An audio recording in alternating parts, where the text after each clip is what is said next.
السلام علیکم، میں ہوں زیب جیجا اور آپ دیکھ رہے ہیں میرا یوٹیوب چینل۔ خرم نثار کا ایک نیا ویڈیو بیان سامنے آیا ہے، لیکن اس بیان کو سنانے سے پہلے کچھ میرے سوالات ہیں جو میں سمجھتا ہوں کہ آیا اگر خرم نثار یہ کہتے ہیں کہ انہوں نے اپنے دفاع کے لیے پولیس اہلکار کو گولی ماری تو اپنے بچاؤ کے لیے مارنے والی گولی سر پر کیوں ماری، پیر پر کیوں نہیں ماری، ہوائے فائر کیوں نہیں کیا اور 15 کو کیوں نہیں کال کی، یا 15 کیوں نہیں 15 کا نمبر ہی کیوں نہیں ملایا، اور کیوں اتنی دیر وہ بھی جو ہے وہ ان کے ساتھ جو ہے وہ تل کلامی کرتے رہے۔ چلے تل کلامی تو پولیس اہلکار کی بھی ویڈیو میں نظر آ رہی ہے، لیکن اگر آپ کو اپنا دفاع کرنا تھا یا اپنا بچاؤ کرنا تھا تو آپ بھی تو گولی پیر میں مار سکتے تھے۔ آپ کا گولی مارنے کا انداز جو ہے وہ بالکل ایک پروفیشنل نظر آ رہا ہے۔ آپ نے براہ راست جس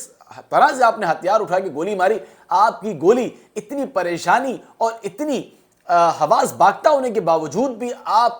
کا ٹارگٹ اتنا فکس تھا کہ جب آپ نے گولی چلائی تو سیدھی گولی سر پر لگی۔ تو میرا سوال یہاں پر یہ کہ آپ گولی پیر پہ بھی مار سکتے تھے، آپ گولی ہوائی فائر بھی کر سکتے تھے، آپ بھی بہت کچھ کر سکتے تھے، لیکن یہاں پر خرم نے بھی ایک بات کا انکشاف کیا کہ سب سے پہلے گولی پولیس اہلکار کی جانب سے گاڑی میں بیٹھ کر چلائی گئی، اور خیر وہ ایک تصویر بھی سامنے آئی جس میں گولی جو ہے وہ کار پر لگی ہوئی ہے۔ تو اس وجہ سے خرم نے کہا کہ جب گولی پولیس اہلکار کی جانب سے چلائی گئی اور پھر اس کی جانب سے شناخت نہیں کروائی جا رہی تھی تو وہ مسلسل جو ہے وہ ڈر اور خوف میں مبتلا ہو گیا کہ کہیں یہ میری جان تو نہیں لینا چاہتا، اور میں نے اس کے دفاع میں جو ہے وہ گولی چلائی جو اس کے سر پر لگی اور اس کی موت ہو گئی۔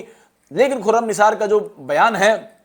وہ اس میں وہ کافی شش و پنج میں ہے، وہ کافی شش و پنج والا بیان ہے، بہت کوئی کلیئرٹی نہیں ہے۔ وہ یہ نہیں بتا رہے کہ ان کے ساتھ گاڑی میں کون موجود تھی، یعنی کہ وہ یہ کہتے ہیں کہ بورڈ بیسن پر پولیس کہتی ہے کہ ان کے ساتھ کوئی خاتون تھی،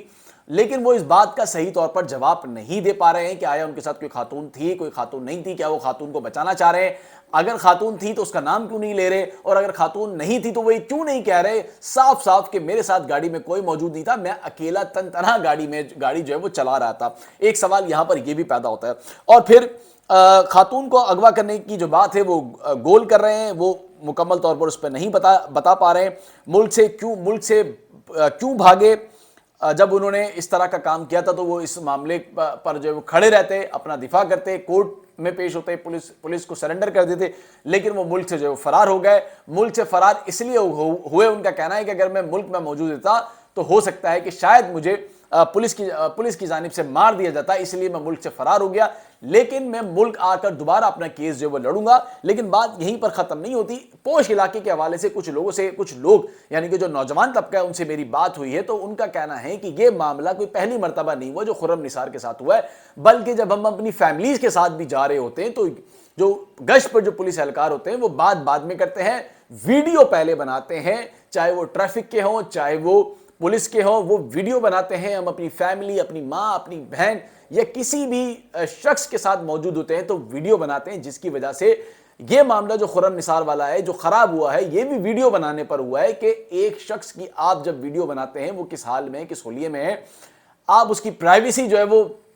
جب منظر عام پر لے آتے ہیں تو پھر وہ آپ کی اس کے ساتھ جو وہ تل کلامی ہو جاتی ہے۔ اور جو خرم والا معاملہ ہے وہ بھی خراب یہاں پر ہوا کہ جب اہلکار کی جانب سے جو وہ ویڈیو جو ہے وہ بنائی گئی، اور ویڈیو بنانے کے بعد جو ہے وہ دونوں میں جو تل کلامی تھی وہ بڑھ گئی۔ پوش علاقے کے جو نوجوان ہیں جو پڑھے لکھے ہیں وہ کہتے ہیں کہ ویڈیو نہیں بنانی چاہیے، اور وہاں پر ایک یہ عام سی بات ہے کہ رات میں جب ہم نکلتے ہیں تو فیملی کے ساتھ تو ویڈیو بنائی جاتی ہے، پھر وہاں پر کچھ خواتین کا گشت بھی ہے، جو خواتین پہلے گاڑی میں بیٹھ جاتی ہے، پھر آگے جا کر وہ شور کرنا شروع کر دیتی ہے، پھر اس کے بعد جناب جو ہے وہ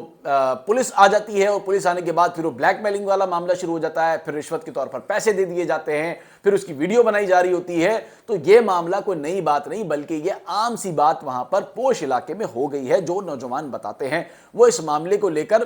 خرم کا دفاع جہاں خرم کر رہے ہیں، وہ ان کا دفاع کرنے کے لیے ایک بہت بڑی تعداد لوگوں کی وہ بھی کر رہے ہیں، لیکن میں خرم کا دفاع بالکل بھی نہیں کروں گا۔ اس کی وجہ یہ ہے کہ آپ کسی کو گولی کیسے مار سکتے ہیں، آپ کیسے کسی کو قتل کر سکتے ہیں؟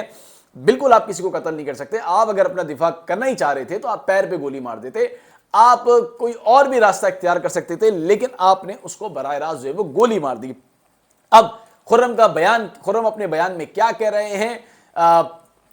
کہ اب وہ دوبارہ ملک آئیں گے اور اس کیس کو لڑیں گے، اور انٹرپول اگر انہیں پکڑ لیتی ہے تو اس سے پہلے ہی وہ اپنے